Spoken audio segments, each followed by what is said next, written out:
My name's Carl Samp. I'm working with Vicki on the project and very happy about that. So my session, we're going to talk a little bit about the value of dreams and how it helps motivate us to achieve our future that we want and set goals, plans, etc., and move into action. So let's take a second to think about these questions. What were your dreams growing up? What were or are you really good at or want to be good at? When you dream now, where do you see yourself in 10 or 20 years from now? What do you see? What do you want to have, do for fun, do for work? So it might not just be what we want to do for work or the dream we want to have. It might be what we want to have in our lives. You know, that new truck, that boat, the nice house. Those are all things we need to work for and are important. And then finally, when you die, what do you want people to say about you at your funeral? So let's just pause a second and think about those things, and you can talk to your neighbor a little bit about what you might respond to those. Okay, great. So it's really important. I encourage you to write down some of the dreams you have for your future. There's an old saying, if it doesn't get written, it doesn't get done. And once you have some of those things you want to shoot for in your life, then what you do is you start doing a plan on setting goals and things to plan out how you're going to get there. And Jill Casper is going to be talking to you about that in the next session about goal setting and how to make those dreams come through setting goals and working on those. Just know too that basically every life decision you make should lead you towards that dream, towards your goals for the future. And people who try and sway you away from going towards your goals are really probably not positive influences in your life. And you might want to really rethink those relationships that you have. So you want people who support you, encourage you to move along that direction and not take you off that path. So as you're making important decisions in your life, just think, is that leading me towards my dream? The next slide is a slide from Stephen Covey. He wrote a book called The 7 Habits of Highly Effective People. And Stephen Covey says, start with the end in mind. And basically what that means is you want to identify when you're successful, what's that going to look like? And that's what you're shooting for. And he considers that one of the most important of his 7 habits that he's identified. You want to have a target to aim for. And even if we don't get to that desired end that you're thinking about, it's sure a lot better to be well along that path towards it than to be stuck in the status quo in a place you don't want to be. So even if we don't, I didn't get to all my dreams, but some of them led me to some other things. We're going to talk about that in a second. There's also a couple of books. One's called The Secret by Rhonda Byrne, and Norman Vincent Peale wrote The Power of Positive Thinking. You've probably heard about that. And both of those books talk about the law of attraction, that negative thoughts lead to negative outcomes, and that positive thoughts lead to positive outcomes. And you've heard of many different ways to describe this power of positive thinking or the law of attraction. We've heard it in mindful meditation. You hear athletes all the time talking about visualizing success, or we can consider prayer, as another way of doing that. They all use that idea that we call kind of upon the power of the universe, or God, if you will, to lead us towards our desired outcomes. I really think also that it helps draw upon our own powers to create the future. When it says that we're created in God's image, it's not a physical image of God. It's really, I think, that ability to create a future. And as Jesus said in the Bible, with faith you can even move mountains. So that's that power that we have to create our future. There's a saying about humans that if we can visualize it, we can achieve it. So you think about inventors, how they kind of visualize a solution to a problem, and then they go about engineering that way to that invention. So it's just a great strategy to use to visualize success, to think about When we're really good at something, what's that going to look like? And then it helps us move towards that. Next slide, I'm going to talk just a little bit about some of the dreams I've had and how it's changed my life dramatically for the better. So when I was in high school, I was, getting into my senior year. I really didn't know what I wanted to be in the future. I didn't have a dream for my future, really. I just knew I wanted to be done with school and get a job and make some money.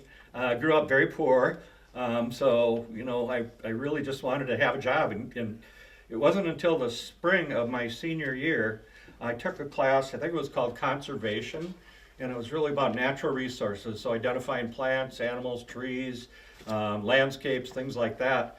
And then we also learned about some of the careers you can have in that type of work. And I thought, wow, I've always loved the outdoors. I grew up on a farm early and then very small communities, and I'd always be playing by the creek or the river. And I was back when your folks said, oh yeah, go ahead and play down by the river, no problem. So, I just love the outdoors. And when I found out, hey, there's some careers here, it really motivated me to go to college. So I ended up going to Mankato State University. That's what we called it back then. And they had a degree, a major called outdoor recreation. It was Recreation Parks Administration, Community Ed, but I focused on the outdoor recreation side of things. And then I double majored in geography. And the dream that I had was to become a park ranger. I wanted to live in a beautiful place and work in the outdoors and things like that. And so I finished that degree in 1978, a long time ago. And during my summers, I was able to work jobs at a state park over by Granite Falls, a beautiful area. You probably maybe heard about it. It's Upper Sioux Agency State Park. It's being turned over to the Dakota tribe now. And then I worked 2 summers out here at Gull Lake Dam for the Corps of Engineers. And then after graduation, the year after that, then I applied for and got hired out in Idaho. My last week of college, actually it was a week after I moved up to Brainerd here, and I went back and I met my wife. And all of a sudden I had a new dream. Within 5 minutes of meeting her, I could think in my mind, oh, this is a woman I could see myself being with. And after that first day of spending time with her at an outdoor music festival, I told a friend of mine, that's the woman I'm going to marry. And so that was my dream, to marry her. And I couldn't convince her to move out to the middle of nowhere, Idaho. And so I made the decision that dream was more important than my first dream. And so I moved back to Minnesota, and I actually changed careers and started working in therapeutic recreation. So I worked with adults with disabilities, and I ended up doing that for 16 years. But I still, got to enjoy I go to the wilderness a lot. I still go out west to Idaho all the time.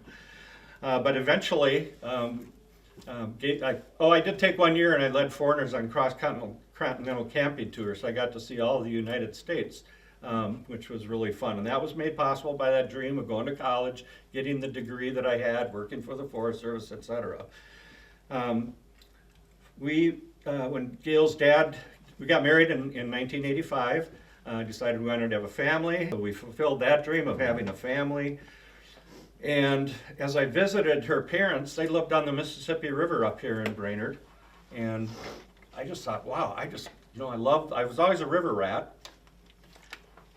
I grew up on a farm across the road from the Des Moines River and went to college in Mankato with the Minnesota River, and worked out on a wild and scenic river in Idaho, the St. Joe River. And when I saw their place, I thought, wow, Mississippi River, I'd love to live on the Mississippi River. So I kind of had this dream of living on the Mississippi River. And when Gail's father passed away in 1990, we were able to buy the house and move up to Brainerd and live on the Mississippi River. So I've been there now for 33 and a half years on the Mississippi River. And so I've kind of fulfilled that dream. Been really involved in the Great River Road National Scenic Byway. So I was also on an organization of community foundations that were up and down the Mississippi River. So I've had the good fortune of getting together with other people who love the river. And I happen to be a tour leader. I told you I led that one tour those tours across the country, and then I still do step-on tours for the American Queen Riverboat Company. So when people are traveling up and down the river, I meet them in St. Cloud and we go on a bus trip up to Lake Itasca so they can walk across the Mississippi River there. When I got out of my outdoor work, I started working, as I said, in therapeutic recreation with adults with disabilities. I did that over a 16-year period. For seven of those, I worked in the area of placing people with disabilities in jobs in the community and helping them achieve their dreams that they wanted, and that was really wonderful. And then I've been in foundation work now for the last 25 years. So I really, once I got into working with adults with disabilities, I just decided I want to work in a job where I'm making a difference in people's lives and making communities better places to live. So that was my only dream. I didn't have a specific career goal anymore. It was just, that was the kind of work I knew I wanted to do. But I can tell you, everything I've done my whole life was made possible by that very first dream of going to college, getting a 4-year degree. That's where I met my wife, which led to me having my children, which led to me being in the Mississippi River. And so it's just had the power of leading me to everything else. So it was really valuable for me. A couple other people's dreams I want to share about and the power that I had in their lives. So when I was down in the cities, I placed Glenn and Steve in that job at Arctic Glacier Ice, and Glenn and Steve both have developmental disabilities. Steve happens to be nonverbal. He's totally deaf. He was on his last leg before being sent back to the state hospital because of violent behaviors. And we placed Glenn and Steve there probably in about 1987 or 8, I suppose. And I got a call. I was working in my garden in 2015. I got a call from Bob, the plant manager, 25 years later, and said, "Hey, we're having a 25th anniversary for Glenn and Steve. Can you come and join us?" And those guys just had a dream that they wanted to have a job just like everybody else and be included like everybody else. And 25 years later, there they were, and I got the newsletter of the company. Steve retired at 30 years, and Glenn was still working there after 30 years. So it was wonderful to help them with that dream. I want to talk about a friend of mine, Dan Meyer. Anybody know Dan? Mm-hmm. Dan owns Roundhouse Brewery. So when I first moved up here, shortly after, a group of us got together, and Dan taught us all to home brew beer, make our own beer. And we would get together at different people's houses, and people would bring the beer they brought, and we'd try it, and then somebody would be making a batch there. Well, Dan always talked about his dream of owning a brewery. And at the time, he worked for Freshwater Ed District over in Staples. He was a computer guy, IT guy for the school districts. But his dream was owning a brewery. And so Dan and 8 other guys started a company called Atomic Learning, where they created training video little clips online and sold the subscriptions to schools. And they sold that and made a substantial amount of money. And Dan ended up, he's the primary owner of Roundhouse Brewery. He started Roundhouse. And so Dan always achieved that dream. But once again, having that dream drove Dan to that success. My daughter Allie always dreamed of having a white convertible, Mustang convertible, white Mustang convertible, and she wanted to make 6 figures in a job. And Allie had to settle for a white Audi convertible. But she just sold it. She was in Texas for 5 years, and it was a pretty good car down there, but in Minnesota, it's not quite as practical. But also, she found out making 6 figures and having an Audi convertible didn't make her happy. And so she's working on a new dream right now. She wants to find more happiness and meaning in the work that she's doing than she had before. My daughter Bryn always had a dream. She wants to be a corporate business executive. And she's worked at 3M for about 6.5 years there. She's boarding the jet to go up to their retreat in Park Rapids, Minnesota. And she currently works for another company, but works at 3M. 3M is her account. So she's had that dream of becoming a business executive, and she's worked really hard at it. Scott's a Brainerd High School graduate. He's probably in his late 30s now. Scott went to college. He was a very good cellist in the band here in Brainerd, and he went off to Rochester School of Music for music school, and came back the summer after he graduated with 3 of his friends, and they all worked at the family resort out on Gull Lake, small ma and pa resort out there, Lakens Resort. And Scott and his friends decided to put a concert on at the church, at Nisswa Church of the Cross. And they were going to do 2 shows. First show had a few people there. By the time they had the second show, it was packed. The word got out that quickly how good these guys were, and they packed the place. And Scott all of a sudden said, you know, I have a dream of bringing classical music to the Lakes area. And Scott started Lakes Area Music Festival, and they're in their 13th year now. They bring close to 200 professional musicians and dancers from all around the country and around the world even to Brainerd Lakes area to perform here. So we've seen Scott, you know, have that dream to bring classical music here. And the great thing is they don't charge anything. You know, it's all free will donation. So if you want to go hear great classical music, you can hear that thanks to Scott.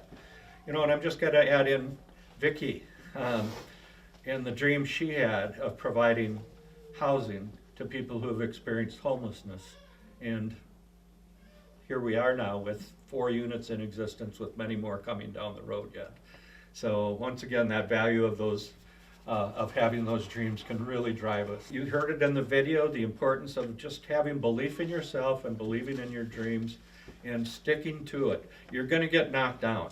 That's just inevitable. That's life.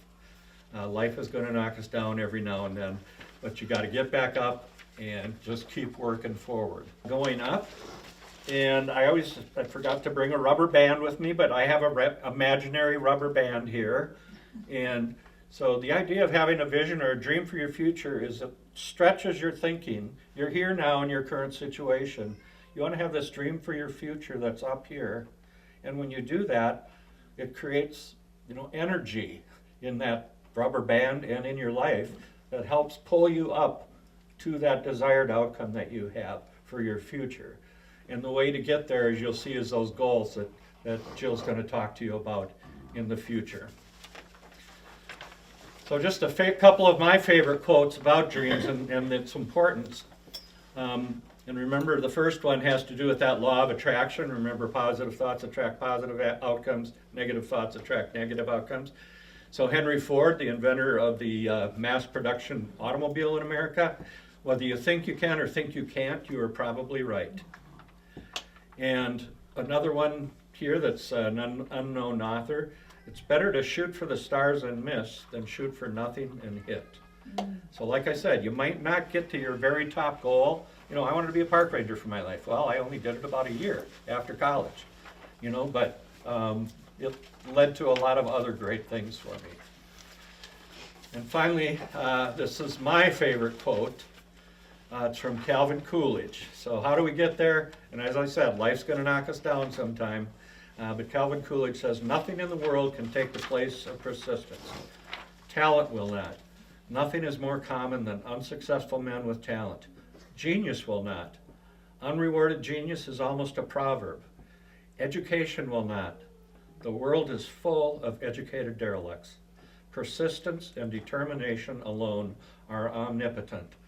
So it's that persistence to stick with it, keep moving forward, and having that determination to overcome obstacles that will help you be successful. And I just got to say, again, Vicki, I read your dad's book, and this quote makes me think of your dad all the time. You know, your dad was not the best student, he wasn't the best athlete, you know, he wasn't the smartest kid in the class. He just was persistent and knew what he wanted, he had a dream, and he just worked towards it and was, you know, very successful in doing that. So I just want you all to, you know, write down that dream of yours, make some goals to get there, and then work on them. And good luck to you all. And thank you, everybody. So my name is Jill Casper, and I work for CTC, which is a telecommunications company. But they don't let me do any telecommunications work, so I'm in marketing. But I also do you know, staff development and team development. I work with a lot of youth in development. So it was a really nice fit with Carl's presentation on dreams to one that I have on goal setting. So We can dream all day long, but if we don't take actions or steps to try to make some of those dreams, it's just a dream, right?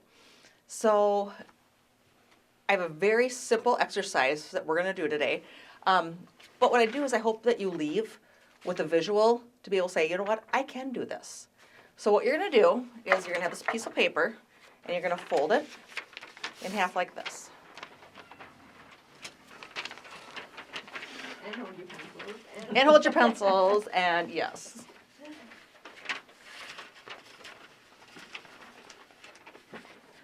I'm not just testing your goal setting skills, I'm testing your dexterity and organization today. So, what I'd like you to do is close your eyes. I'm not going to do anything weird, don't worry about it. And just think, what does your life look like right now? What are you doing? What are you happy with? What are you not happy with? Who do you see? And then what we're going to do is open our eyes again. And on the side that says current reality, you're the only one that's going to see this, so whatever you write down is up to you, is write down, what does your current reality look like? So I think in pictures. I'm in marketing, so I just drew pictures on mine. I didn't write words. Or you can write a word that depicts that. So I'll give you an example. I live in Nisswa. We bought a massive fixer-upper, and my house is half done. And it's been half done for a very long time. Health and wellness, I know I want to make some changes, so that's that. And I am pretty new to my job, and I have no idea what's going on. So that's the question mark. So write at least 3 or 4 words or 3 or 4 pictures on that current reality side. So our next step is we're going to flip the page over to the new desired reality side, and I want you to close your eyes again. And I want you to think of, where do I want to be? What do I want this to look like in 6 to 9 months? What do you see yourself doing? What changes? Where would you want to be in a better place?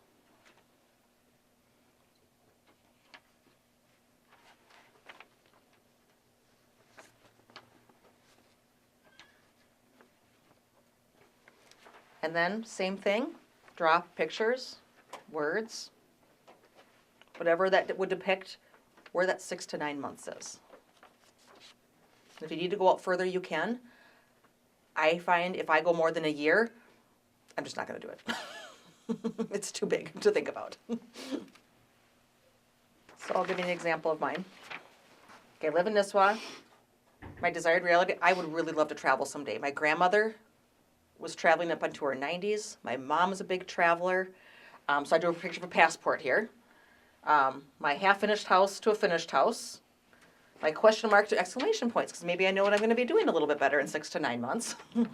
And then the ambulance sign, I'm not very good at art, to a healthy heart. What does that look like for me?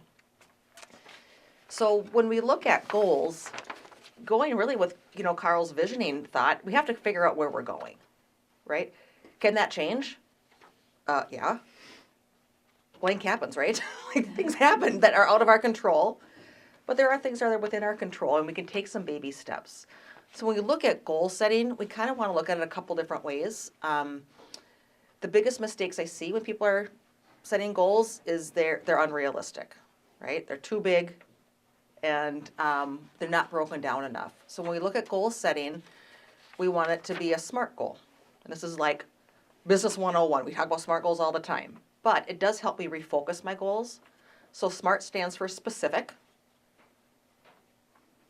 What is, when heart healthy for me, what does that mean, right? Does it mean that I want to lose 20 pounds? Does it mean I want my cardiovascular health? What does that look like? The second one is measurable. How do I know I've achieved it? How do I know that I've even made a little bit of progress to it? A is attainable. If I say in the next 6 to 9 months, I would like to lose 50 pounds, but it's unrealistic and most definitely unattainable for me, okay? R is relevant. Is this goal important to you? Carl talked a little bit about having other people influence you, right? And if other people are setting goals for you, you could ask for people for help, but it really has to be relevant to your own life and where you want to go. And the T is it timely? Is there a time limit on it? So when I asked you to look 6 to 9 months out, that's a pretty realistic time frame. When I do this with high school kids, I have them look 3 months out because I can't think that far out. I do have goals in 5 to 10 years. I'd like to retire. So I have to be doing some things now to do that. So when we open it up, we want to think of what are 3 things that I can do right now to start getting me from this side to this side. And how do we make that goal smart? Okay? Now, I could say out there, okay, I'm going to work out 7 days a week. I'm going to eat healthy every single day. I'm going to drink a gallon of water every single day and get 8 hours of sleep a night. That will last me not even a week because I won't do it. So my SMART goal is I will work out 4 days a week. I didn't put anything about food in there because I know about myself. If I work out 4 days a week, I eat better and I drink more water. It's going to happen by itself. The house piece, I actually, because I knew I was doing this today, I sat down with my husband last night and he said, we need to prioritize what's most important. In this big project, we've got 100 things and it's overwhelming. What are the 5 most important things that we need to do? There's the stuff we want to do, but we also need windows, which is probably a little more important, right? And then how does our budget fit that? Can we make a budget that this works for us? That's a really, that's a first step. We haven't even pounded a nail yet, but we're making a plan. And my third one, from going for not knowing my job to understanding my job, I will carve out on my calendar, on my work calendar, 2 hours a week for education and learning about the industry that I'm in or sitting down with a different department. That's very realistic for me, 2 hours a week, because I can do it during my work day. So when I look at these things here, I can do that, right? I'm not saying I'm gonna remodel the whole house. That's a dream, okay? That is a dream that may not fully come in. Can we make a checklist? We can start there. Can we figure out a budget? We could start there. We may not pound a nail for a year, but we're making progress towards the goal. So what I would like you to do is come up with 3 specific things. And you can just write in those little arrows there to get you from current reality to your desired reality. And if you need any help, please ask and I can help walk you through it.